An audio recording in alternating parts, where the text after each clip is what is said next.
Hi guys, ito gumawa tayo ng ating sariling simple lang naman na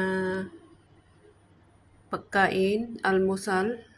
Ayan, mga tira-tirang tinapay. So, kaya magkaiba.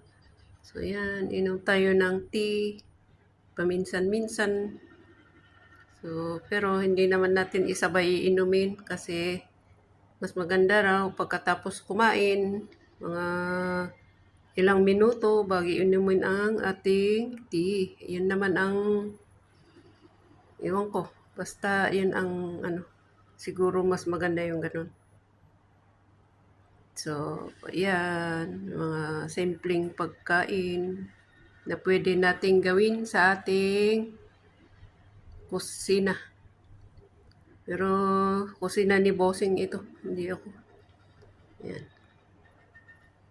mga gawa-gawa lang na pagkain. Kaysa naman bibili-bili pa. Kung may mga tirang pagkain, i-create natin ng mga masustansyang breakfast. So, ayan. Maraming salamat.